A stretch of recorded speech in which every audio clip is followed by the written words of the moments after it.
कुत्तों का रोना अच्छा नहीं माना जाता। आम भारतीय जनमानस में यह बात बहुत समय से प्रचलित है। जानकर आप लोगों को यह आश्चर्य होगा कि यह बात पूर्णतः सच है। कुत्ते वो चीजें सुन सकते हैं जो एक आम इंसान की सुनने की क्षमता से बाहर है।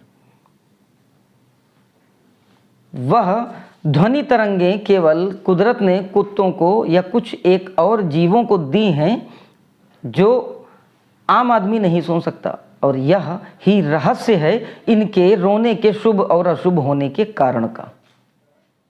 नमस्कार, रुद्राष्ट्र विज्ञान में आप लोगों का बहुत बहुत स्वागत, अभिनंदन है। कुत्ते जहां भी रोते हैं ये अपशगुन माना जाता है, और यह बात सच है। क्यों? क्योंकि वह उन चीजों को सुन लेते हैं, उन माइनर ध्वनियों को भी समझ लेते हैं जो एक आम इंसान की समझ से, सुनने की क्षमता से बाहर हैं। एक आम आदमी 20 हर्ट्ज से लेकर और 20,000 हर्ट्ज तक की ध्वनि तरंगों को सुनने की क्षमता रखता है। हम इंसान केवल इसी रेंज की फ्रीक्वेंसी को सुन सकते हैं,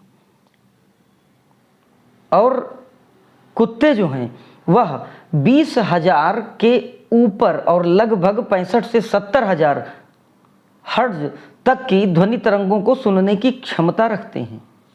यानी कि अगर इस रेंज की कोई फ्रीक्वेंसी या कोई ध्वनि तरंग होगी तो कुत्ते इसको आसानी से सुन सकते हैं।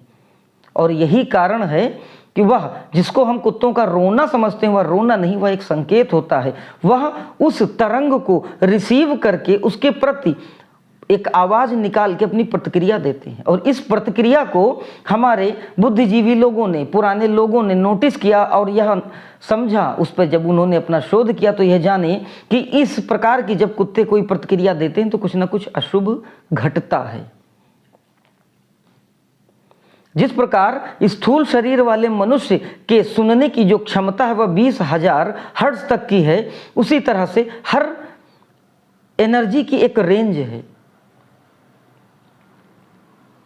एक खाली कमरा है, खाली कमरे के अंदर हम तमाम चीजें डाल सकते हैं। एक खाली कमरे के अंदर हम अगर कोई धुएं जैसी चीज सुलगाते हैं तो उस कमरे में धुआं भी है। धुआं चूंकि हल्का सा, उसके अंदर भारीपन है, इसलिए वो दिख जाता है। लेकिन अगर हम कहें कि क्या कमरे में हवा नहीं है, कमरे में हवा है लेकिन हमें नहीं दिखती। कमरे में प्रकाश है लेकिन नहीं दिखता, लेकिन हमें उसका अनुभव होता है। वह इसी डायमेंशन को रिलेट करती हुई चीज है, इसलिए वह हमें अनुभव हो जाती है। लेकिन वह जो दूसरे डायमेंशन पर है लेकिन उसी कमरे में एग्जिस्ट कर रही है, मौजूद है, वह हम नहीं देख पाते। जो भी नेगेटिव एनर्जीज हैं, जो भी बुरी शक्तियां हैं, उनकी जो रेंज है वह इसी ध्वनि तरंग को समर्पित है। यानी कि 20,000 हर्ट्ज के ऊपर और लगभग 65-70,000 हर्ट्ज के बीच ध्वनि तरंगों की क्षमता रखती हैं बुरी आत्माएं।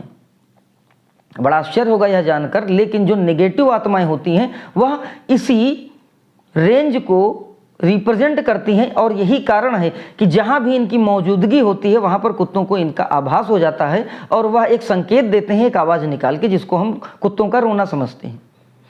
इसके ऊपर की जो ध्वनि तरंगे होती हैं वह होती हैं हमारे देवताओं की और अच्छी ऊर्जाओं की। अगर हम बात करें अपने ओम के नाद की, अगर हम ओम का जाप और उसकी ध्वनि की आवृत्ति की, हर्ट्ज की तुलना करें तो यह जान लीजिए कि तुलना है ही नहीं। एक शोध में मापा गया कि क्या आवृत्ति हो सकती है ओम के ध्वनि की, तो वह जो मापने वाला यंत्र था वो अपने मैक्सिमम लिमिट पर था और उसके और आगे जाने की कोशिश कर रहा था। यह आवृत्ति होती है ओम की। अगर बराबर ओम का जाप किया जाए, अगर आप बराबर ओम का जाप कर रहे हैं तो जान लीजिए कि आपके अंदर किसी भी प्रकार की नकारात्मक ऊर्जा को एंट्री करने का कोई चांस है ही नहीं।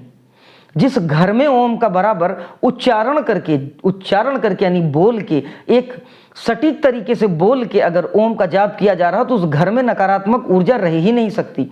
बहुत सफल और बहुत शुभ तरीका है अगर हम अपने घर की नेगेटिव एनर्जी को भगाना चाहते हैं। यह बातें जांची परखी हैं। एक व्यक्ति जो डरा सा रहता है, एक व्यक्ति जो सहमा सा रहता है, उसके अंदर की जीवात्मा उतनी संकुचित हो जाती है, यानी कि वह उस अपने शरीर के बहुत ही हिस्सों को खाली कर देती है, और वह खालीपन जो है वह बुरी आत्माओं के लिए एक मौका होता है उस हिस्से से प्रवेश का। और एक जो बहुत प्रसन्न चित्त व्यक्ति है, बहुत आनंदित व्यक्ति है, वह उसकी चेतना का विस्तार पूरे शरीर में होता है, कहीं से कोई संभावना ही नहीं होती नकारात्मक ऊर्जा को अंदर प्रवेश होने की। इसीलिए जो व्यक्ति ईश्वर की साधना से, भक्ति से, श्रद्धा से और प्रेम से जुड़ा होता है, वह व्यक्ति, उसकी चेतना शरीर में पूरी तरह विस्तारित होती रहती है, कहीं कोई संभावना होती ही नहीं। इसीलिए जो व्यक्ति जितना प्रसन्न रहता है, उस व्यक्ति में उतनी ही संभावना नगण्य होती जाती है किसी नकारात्मक ऊर्जा के अंदर प्रवेश करने की। जो व्यक्ति ईश्वर से जुड़ा है और सच में ईश्वर पर विश्वास रखता है, यानी कि उसके अंदर एक आशा है, उसके अंदर एक विश्वास है कि उसका अहित नहीं होगा। क्यों? क्योंकि ईश्वर उसके साथ है, वह प्रसन्नचित्त रहेगा, प्रफुल्लित आनंदित रहेगा, और आनंदित बनी रहने वाली जो हमारी चेतना होगी, उसके कारण कोई भी नकारात्मक ऊर्जा उसके अंदर प्रवेश नहीं कर सकती। यही कारण है कि साधु, संत और जितने भी ऐसे व्यक्ति जो धर्म से, कर्म से जुड़े हैं और सच में हृदय से जुड़े हैं, ऐसे लोगों को नकारात्मक ऊर्जा कभी प्रभावित नहीं कर सकती। नास्तिक लोग जो ईश्वर में विश्वास नहीं करते, जब कभी उनके ऊपर मुसीबत आती है तो उनके सामने कोई सहारा है ही नहीं। आस्तिक के पास एक सहारा है, एक रास्ता है कि कुछ नहीं करेंगे तो राम करेंगे, कुछ नहीं करेंगे तो शिव करेंगे, शिव हमारे साथ हैं। उसको एक एहसास होता है कि मेरे साथ कोई खड़ा है। जब पूरी दुनिया साथ छोड़ के चली जाती है, उस समय भी वह, उसको विश्वास रहता है कि एक ईश्वर उसके साथ है, और यह विश्वास उसकी चेतना को शरीर के अंदर विस्तारित होते रहने का कारण बनता है, जिस कारण उसके अंदर निगेटिविटी नहीं आ पाती, उसका आत्मबल मजबूत होता रहता है। एक समय आता है वह फिर दुनिया जीत लेता है।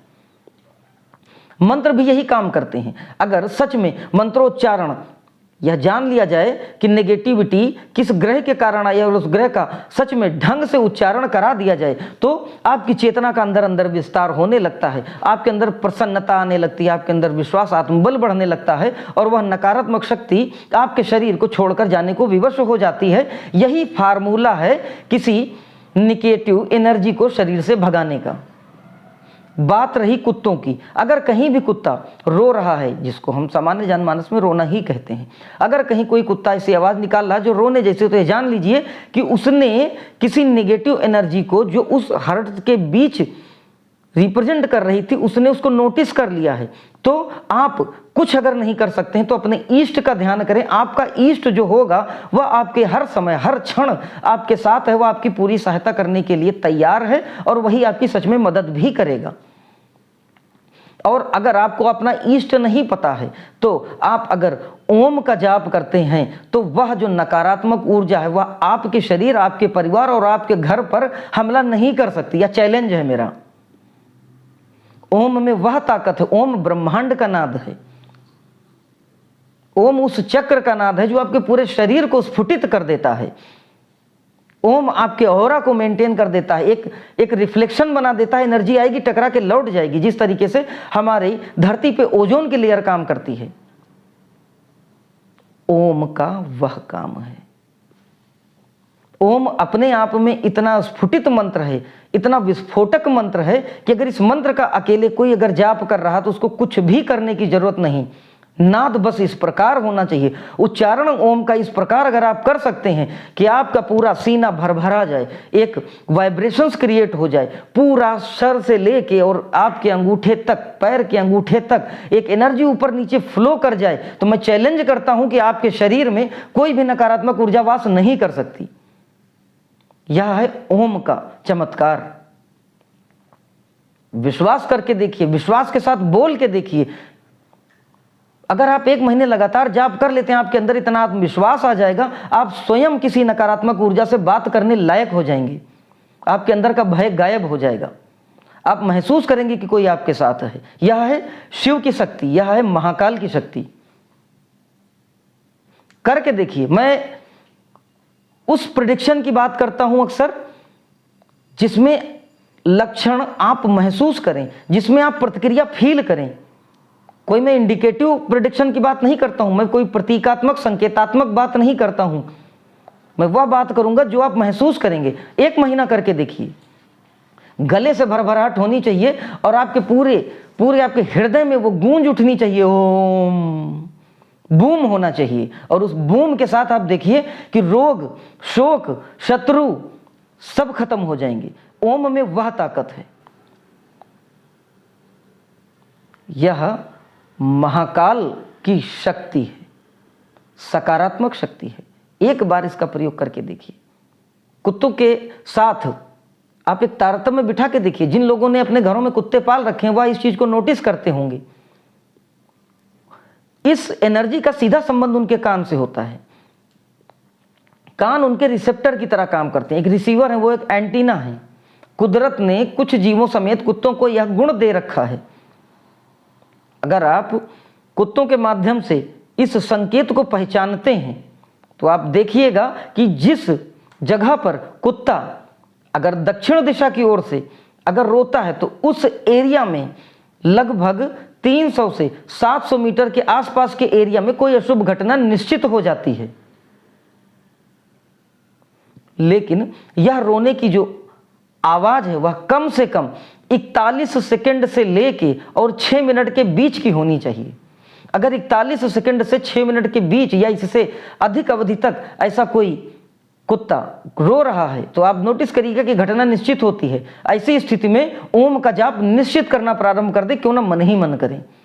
खुद को सुरक्षित करें, ज्योतिष से जुड़ें, धर्म से जुड़ें, अध्यात्म से जुड़ें, अपने धर्म के शास्त्रों के रहस्य को समझें, उसके महत्व को समझें, उससे जुड़ें।